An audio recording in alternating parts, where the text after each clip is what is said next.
کہا ہی جاتا ہے کہ جب یہ ہمارے جل قدر صوفیاں ہیں انہوں نے مذہب پر غور کیا تو غور کرنے کے نتیجے میں تین پہلو، ایک توحید، ایک نبوت اور تیسرا دین کے اندر جو نظام فکر ہے جس کے ذریعے سے آپ اللہ کے قریب ہوں گے، ان میں جدوجہد کی کچھ مشقیں اور ریاضتیں، تینوں کو میں الگ الگ لینا چاہتا ہوں۔ پہلی چیز یہ کہ توحید کے بارے میں کہا جاتا ہے کہ جی توحید کے 4 مراتب ہیں: عام آدمی کی توحید، منافق کی توحید، متکلمین کی توحید اور اخص الخواص کی توحید۔ تو اور اس کی پھر ایک توجیہ پیش کی جاتی ہے کہ بھائی یہ سب ضروریات آپ عملی زندگی میں جائیں تو پیدا ہوگی، جب بحث پیدا ہوگی تو متکلم توحید بتائے گا، منافقین ہوں گے تو ان کی ایک توحید ہوگی، عام مسلمان کی توحید ہے، لیکن خالص توحید کی یہ کیٹیگرائزیشن کرنی پڑے گی۔ سوال میرا آپ سے یہ ہے کہ توحید کی یہ کیٹیگرائزیشن کیا اللہ کی کتاب قرآن مجید میں کسی مقام کسی جگہ پر ہوئی ہے، اور عقلی طور پر کیا یہ قرآن کی روشنی میں کیٹیگرائز کی جا سکتی ہے؟ دیکھیے، توحید اللہ کی صفات کمال میں سے ایک صفت ہے۔ آپ میری کتاب میزان میں دیکھیے، وہاں میں نے یہ بتایا ہے کہ جب ہم اللہ پر ایمان لاتے ہیں تو اس ایمان میں ہمیں یہ جاننا چاہیے کہ ہم کس ہستی پر ایمان لا رہے ہیں۔ اس ہستی کی کیا ذات کا کوئی تعارف قرآن کراتا ہے؟ نہیں کراتا، بلکہ تنبیہ کرتا ہے کہ اس کی ذات تمہاری گرفت میں نہیں آ سکتی، اس کی ذات کے لیے کوئی تمثیل بھی موجود نہیں ہے کہ تم اس کا جنت کی چیزوں کی طرح تصور کر سکو۔ لیس کمثلہ شیء۔ اس کے بعد یہ بتاتا ہے کہ اس کی صفات جمال کیا ہیں، اس کی صفات جلال کیا ہیں، اس کی صفات کمال کیا ہیں۔ ان صفات کمال میں سے ایک صفت ہے اس کا واحد اور احد ہونا، یکتا ہونا، یگانہ ہونا۔ اس کو تعبیر کرتا ہے قرآن مجید لا الہ الا اللہ کے الفاظ میں۔ تو یہ الوہیت کی توحید ہے۔ بس پورے قرآن مجید میں دیکھ لیجئے، کوئی اور چیز ہے ہی نہیں۔ یہ بحث کہ منافق کا ایمان کیا ہوتا ہے، یہ ایمان کی بحث ہے، اس کا توحید سے کیا تعلق ہے؟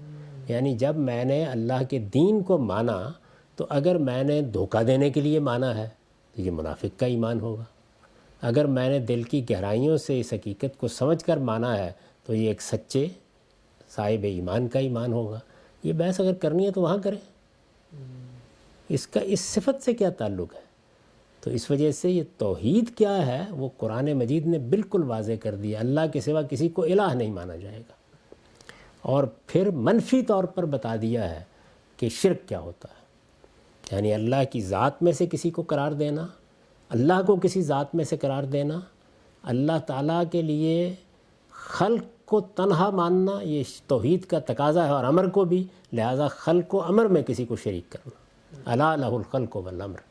تو شرک کو منفی طور پر بتا دیا، اور توحید کیا؟ اللہ کی صفات کمال میں سے ایک صفت ہے، وہ یکتا اور یگانہ ہے، احد ہے، ذات بے ہمتا ہے۔ تو یہ ہے اصل میں بس قرآن مجید کی توحید، سادہ، واضح۔ اس میں یہ جتنی باتیں بھی بیان کی جاتی ہیں یہ توحید وجودی ہے اور اللہ کے سوا کوئی مقصود نہیں رہنا چاہیے، قرآن اس سے بالکل خالی ہے، یہ اس کی بحث ہی نہیں ہے۔ اللہ پر ایمان کے تقاضے کیا ہیں، یہ بحث ہی بالکل الگ ہے۔ تو میں نے ان تقاضوں کو دین حق کے ذیل میں بیان کیا ہے۔ یہ اگر بیان کرنے تھے تو وہاں بیان ہونے چاہیے، تقاضے کیا ہیں، اور وہ تقاضے بھی اللہ کی کتاب بتائے گی کیا ہے۔ پوری کتاب میں شروع سے لے کے آخر تک کہیں پڑھ جائیے، کہیں یہ تقاضا کیا گیا ہے کہ تم اگر یہ مانو گے کہ اللہ کے سوا کوئی موجود ہی نہیں ہے تو یہ توحید کا کمال ہوگا۔ کہاں کہا گیا ہے؟ کس آیت میں کہا گیا ہے؟ کہاں یہ بات بیان ہوئی ہے؟ قرآن مجید ان تصورات سے بھی بالکل خالی ہے۔ یہ معلوم نہیں کیسے پیدا ہوئے، معلوم ہے کیسے پیدا ہوئے، یعنی میں اس کی تاریخ بتا سکتا ہوں آپ کو کیسے پیدا ہوئے۔ یعنی ظاہر ہے ایک فلسفے کی ٹریڈیشن ہے جو قائم ہوئی، یونان سے قائم ہوئی، اسکندریہ سے ہوتی ہے آئی، فلاطونس میں ہاں پرورش پائی، اس کے بعد وہ ہمارے ہاں داخل ہوئی، مسیحی متکلمین نے اس کا پس منظر تخلیق کیا، پھر بڑے بڑے لوگ ہمارے ہاں بھی پیدا ہوئے، انہوں نے اس کو سمجھا اور اس میں انہوں نے بھی کمال کی، بعض چیزیں بیان کی۔ وہ ان کی وہ ما بعد طبیعت ہے جو ان کے تخیل کی کرشمہ سازی ہے۔ اگر اس کو تخیل کی کرشمہ سازی کے طور پر بیان کریں تو میں بھی داد دوں گا، لیکن وہ ہے کیا؟ وہ شاعری ہے، حقائق وہ ہیں جو اللہ کی کتاب نے بیان کیے ہیں۔ تو ایک بڑا شاعر مثال کے طور پر جب ایک تخیل کا محل استوار کرتا ہے، وہ اقبال نے کہا ہے نا کہ محل ایسا کیا تعمیر عرفی کے تخیل نے، تصدق جس پہ حیرت خانہ سینا و فارابی. یعنی سینا و فارابی بھی یہ فلسفی ہیں. سینا و فارابی بھی جب اپنے تخیل سے ایک ماورا دنیا بناتے ہیں تو وہ بھی بڑے کمال کی ہوتی ہے، لیکن اس کا ماخذ کیا ہے؟ اس کا ماخذ تخیل ہے. ایک اعلیٰ تخیل رکھنے والا شاعر ایک چیز تعمیر کر دیتا ہے، آپ اس کے طلسم میں کھو کر رہ جاتے ہیں. ایک فکشن رائٹر یہ کام کرتا ہے. آپ ایک ناول پڑھ رہے ہوتے ہیں، وہ ایسے لگتا ہے کہ جیسے اس نے حقیقی دنیا آپ کے گرد تخلیق کر دی ہے. تو فلسفے کی سطح پر بھی یہ کام ہوتا ہے، فکر کی سطح پر بھی یہ ہوتا ہے. یہ وہ کام ہے، اور یہ اپنے آپ کو ایک زمانے میں بیان کر چکے، اس کے بعد کھو کر کہیں دنیا میں ختم ہو گئے.